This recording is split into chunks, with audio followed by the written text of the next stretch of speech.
বন্ধুরা, welcome to new blog. I hope সবাই ভালো আছে, আমিও ভালো আছি। এই তো চায়ের জল, ভাতের জল বসিয়ে দিয়েছি। এই যে মুখ ধুলাম, ধুয়ে ফ্রেশ হয়ে থাইরয়েডের ট্যাবলেটটা খেয়ে নিলাম আর চাটা করে নিচ্ছি। চাটা করে চাটা খাবো। আর আজ মাছ সবজি বাজারে যায়নি, ঘরেই আছে, তাই রান্না করবো। যাই আছে ঘরে তাই রান্না করবো। তো চলো সারাদিনের ব্লগটা আজ সকাল থেকেই একদম রান্নাঘর থেকে শুরু করে দিলাম তোমাদের সাথে নিয়ে। তো চলো দেখতে থাকো, আর অবশ্যই একটা লাইক দিবে।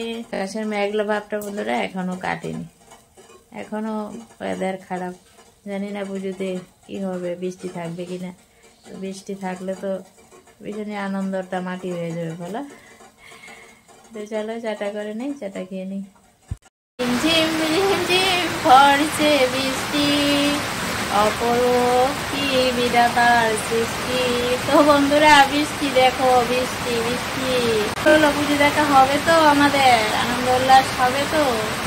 তো ভগবানের কাছে প্রার্থনা করি পুজোতে যাতে বৃষ্টিটা না থাকে।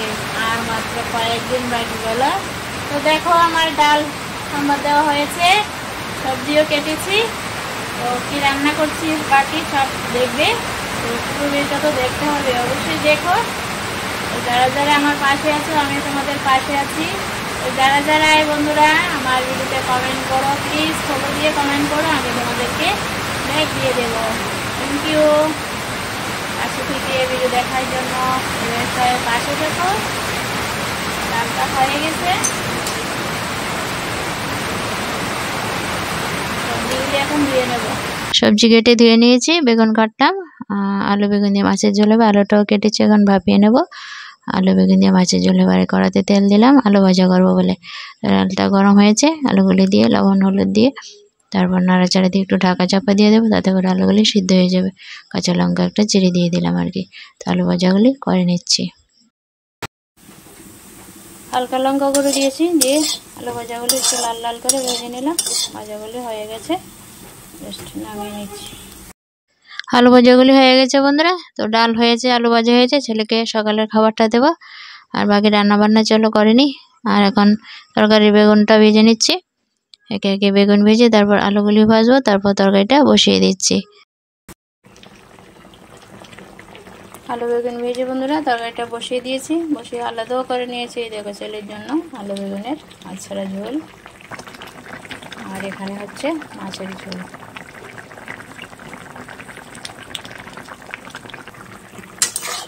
একটু নাড়াচাড়া দিয়ে নেব, 2-3 মিনিট একটু ফুটিয়ে ঝোলটা তারপর নামিয়ে নিচ্ছি, তাহলে ধনেপাতার সেন্টটা আসবে।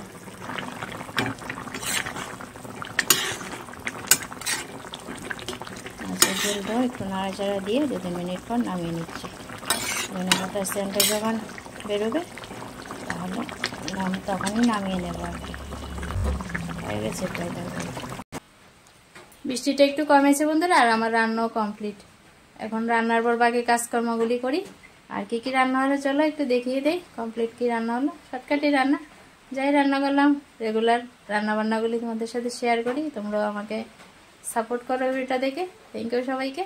চলো কি কি রান্না হলো একটু দেখিয়ে দিই।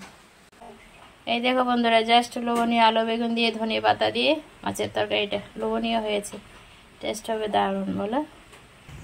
এই যে আলু বেগুন দিয়ে ধনিয়া পাতা দিয়ে ছেলের জন্য মাছ ছাড়া তরকারি। আর এই যে হলো মুগ ডাল, আলু পুলি করে ভাজা করলাম, 2 পিস মাছ ভাজা করেছি। আর হয়েছে আলু বেগুন দিয়ে জাস্ট লোভনীয় মাছের তরকারি। এই ছিল বন্ধুরা আজকে দুপুরে রান্না বান্না।